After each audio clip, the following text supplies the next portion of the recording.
So this loop starts rotating at 0, goes around, it hits the pole at 2 pi over 3, it keeps rotating around, it hits the pole again at 4 pi over 3, then keeps rotating through back to 2 pi. So that means to find the area inside that inner loop, all I need to do is say 1/2 times the integral from 2 pi over 3 to 4 pi over 3 of 1 plus 2 cosine theta squared. That will give me the area of the inner loop. Now that ties together with 13, because in 13 we want to find the area not inside the inner loop, right? Between the loops. So this time we're looking for all of this area, but not the inner loop. This one I used symmetry on, and it's because of the way this works when we're rotating. We already kind of said that this starts at 0 and starts rotating this way.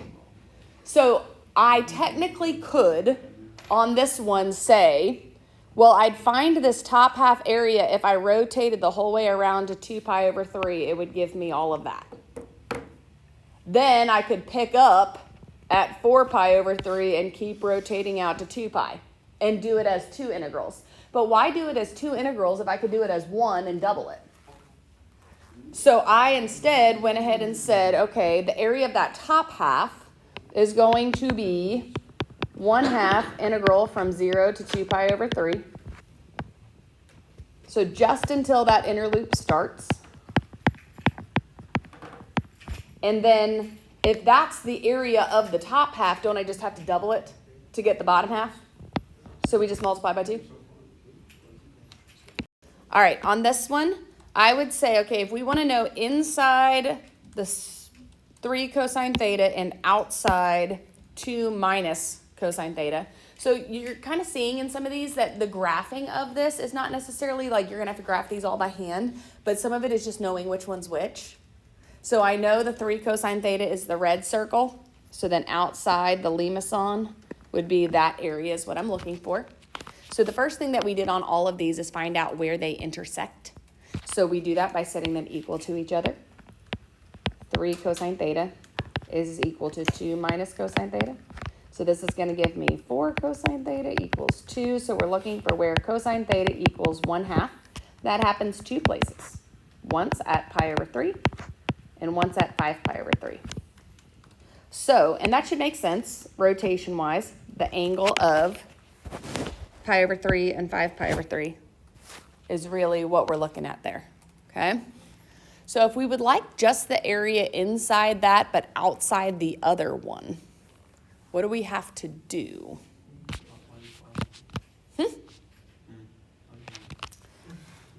I went ahead, again, I would use symmetry on this one because to me it's easier.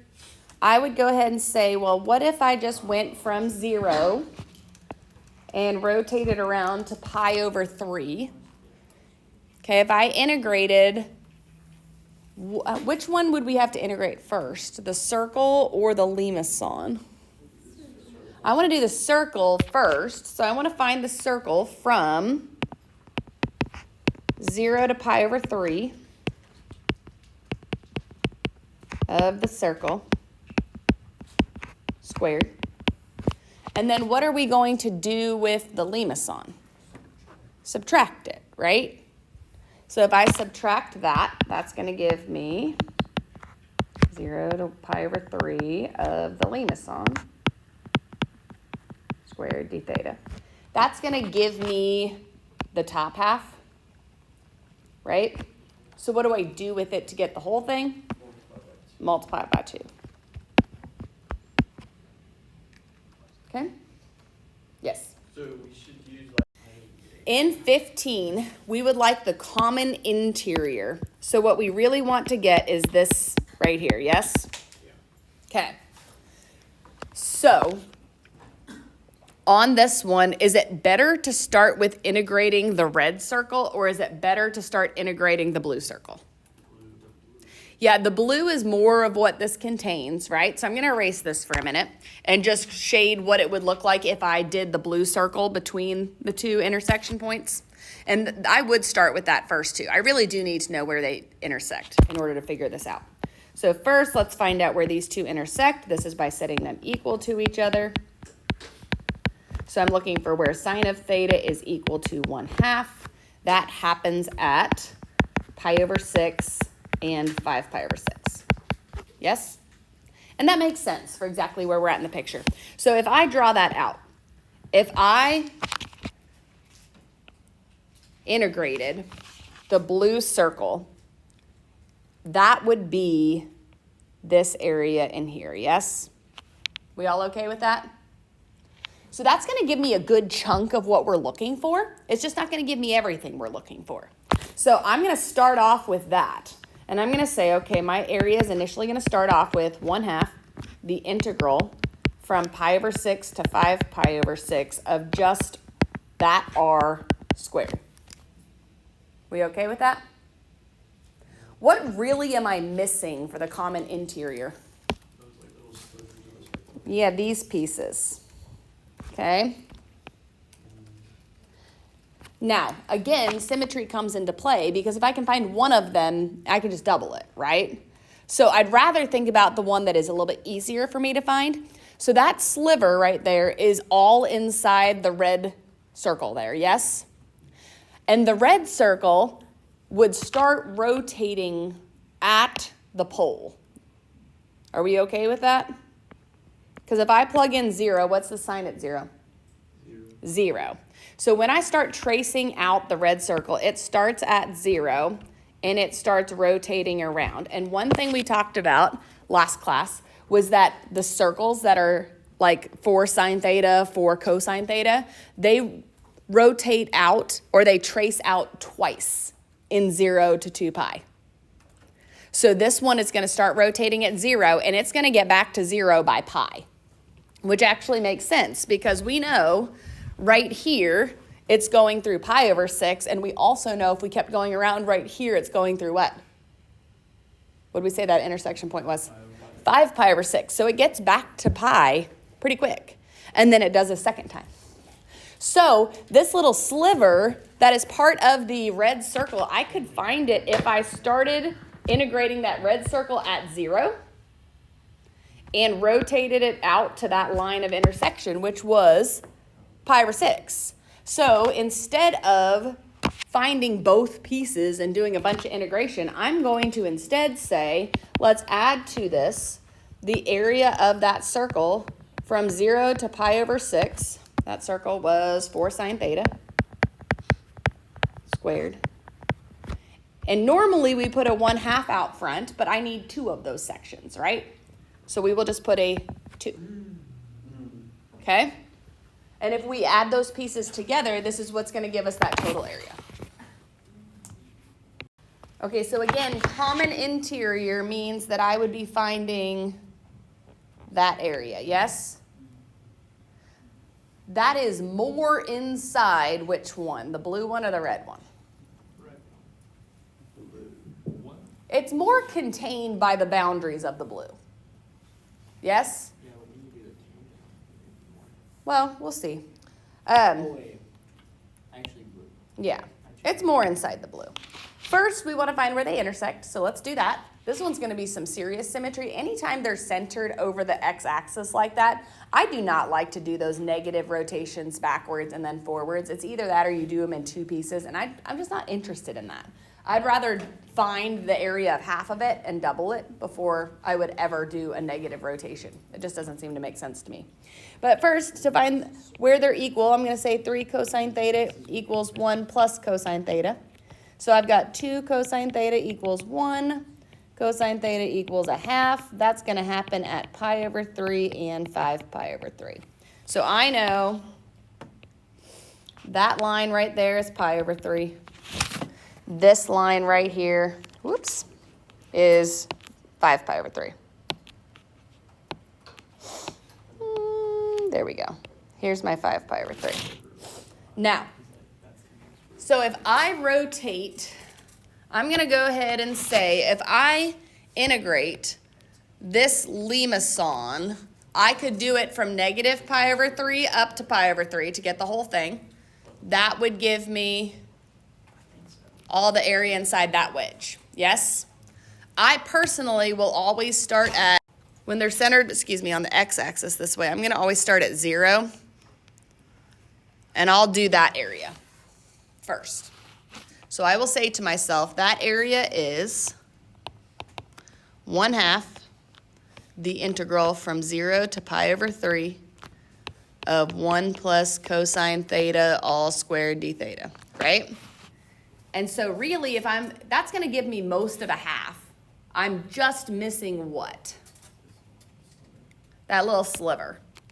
And this little sliver is really part of the red circle, right? And so that sliver is going to be where we just stopped the other one. So it's going to start at pi over 3. How do I know where that sliver is going to end? When the R equals 0. So when your R is going to be equal to 0 again for this circle, right? So if I think about that circle starts rotating right here at the angle of 0, and it rotates around this way. We know it hits pi over 3 right here. What is it going to hit right here? Pi over 2. How do I know it's pi over 2? It's when that's going to equal 0 again. Cosine equals 0 at pi over 2, yes? So I know that little sliver I am going to get by doing 1/2 the integral from pi over 3 to pi over 2 of the other circle. And that, in total, is going to give me how much of my region that I need? 1/2 of it. So I'm going to take the whole thing and multiply by 2. So in 18, we're looking for the common interior, which is all 4 of these. Yes? Inside all of those at the same time. Now, again, symmetry is our friend. We don't want to find all 4 of those in separate integrals. We'd rather find one of them and multiply it by 4. Yes? So initially, I'm going to just look in the first quadrant here. And we'd like to know where these intersect in the first quadrant in particular. So I'm going to say 4 sine of 2 theta equals 2. So we're looking for where sine of 2 theta equals 1/2. We already established several times today that sine equals 1/2 at pi over 6 and 5 pi over 6, right? However, these are our answers for 2 theta in this one, not just theta. So that means if my answers are pi over 6 and 5 pi over 6, what am I going to be doing to them to find my actual thetas? Divide by 2. So in the first quadrant, these are pi over 12 and 5 pi over 12. That's what these lines are here, from here out to here, and from here out to here. Okay, so if I integrate that on these boundaries, that's going to give me this. Well, what am I integrating? Should I integrate that? No, I need to integrate this first, yeah? Because wouldn't that give me that section if I integrate R? Okay, so we've established we're going to start with 1/2 integral from pi over 12 to 5 pi over 12 of R equals 2 d theta. That's going to give me the little wedge shape that I've colored in there, yes? Okay.